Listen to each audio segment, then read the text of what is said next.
Tell everybody what we're going to talk about today. Yeah, she said, grapes. Let's talk about grapes. Right? Good job.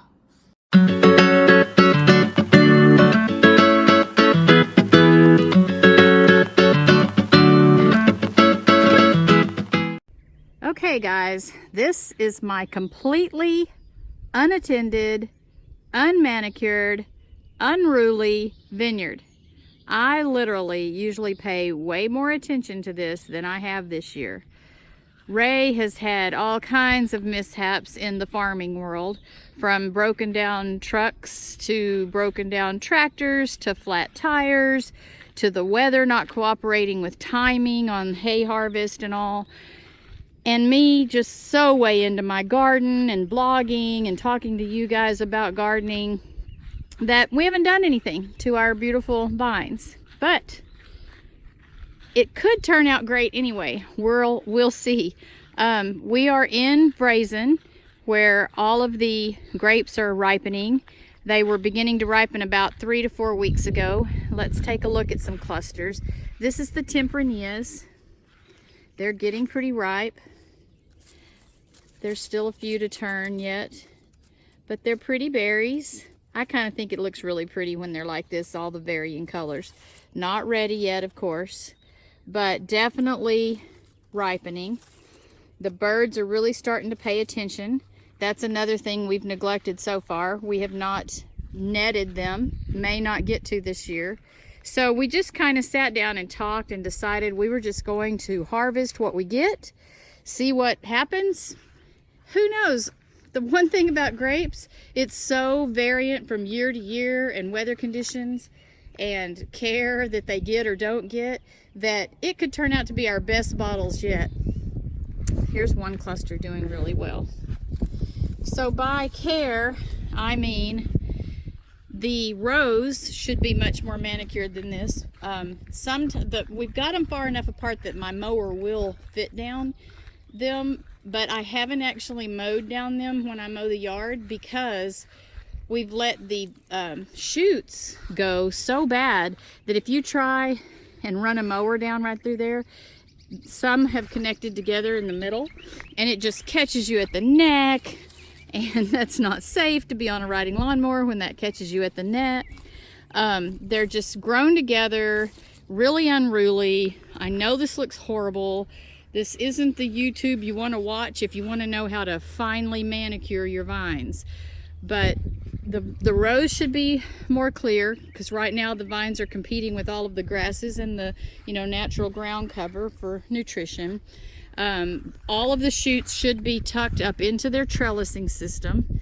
This is called vertical shoot positioning, where you get the cordons that go off the side and then you just keep tucking the shoots up in under there. It helps create that canopy that shades the grapes. Now when the grapes are too shaded, you come in and you pick leaves so that they can get some sun.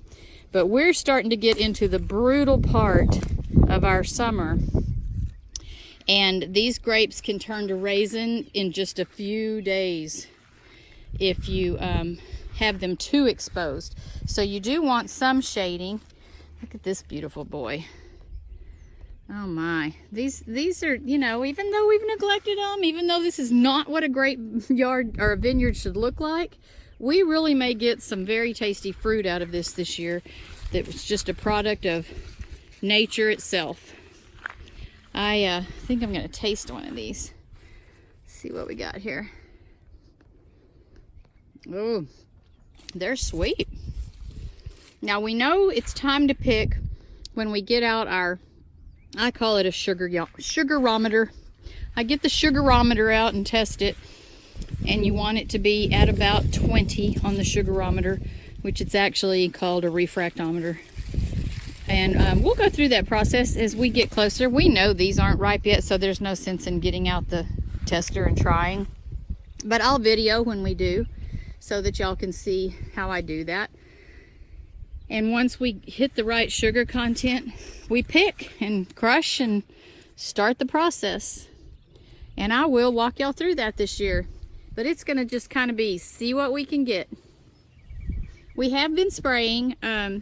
we've been spraying the Rally for fungus because of, you know, if we let the fungus get out of control, we could lose the vines. So maybe not every single rain like we should, but Ray has gotten out here and sprayed a time or two.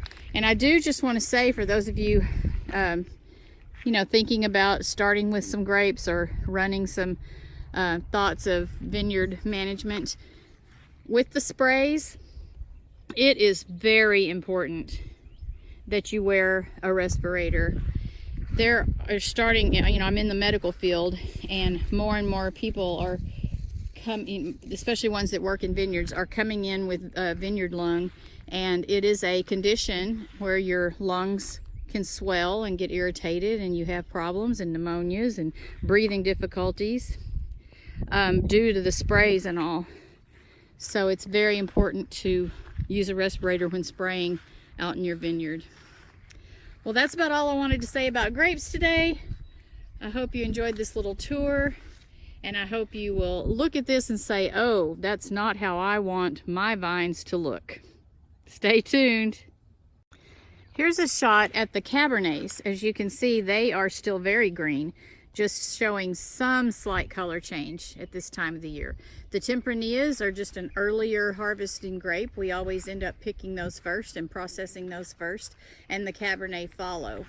It's July 5th today. We're not usually picking until the end of June, and then the Cabernets follow, I'm sorry, the end of July, and then the Cabernets follow on into August that we're picking them.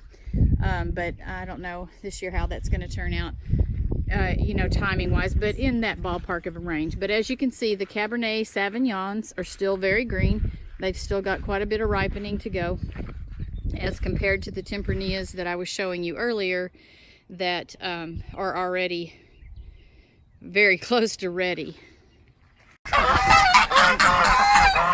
A very popular summertime treat for the birds. They love watermelon. You're welcome, birds. You're welcome.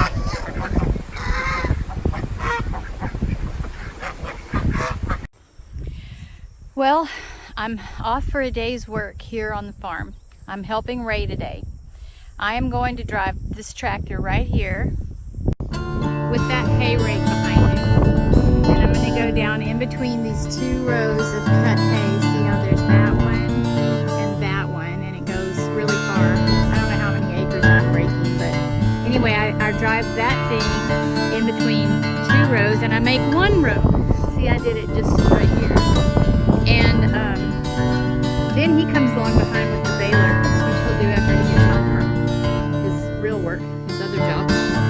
And I told him I'd help him out today by doing this, so yeah, me. I'm going to jump in that tractor right there, and I'm going to rake some hay. You can see closer up here how it pulls it together.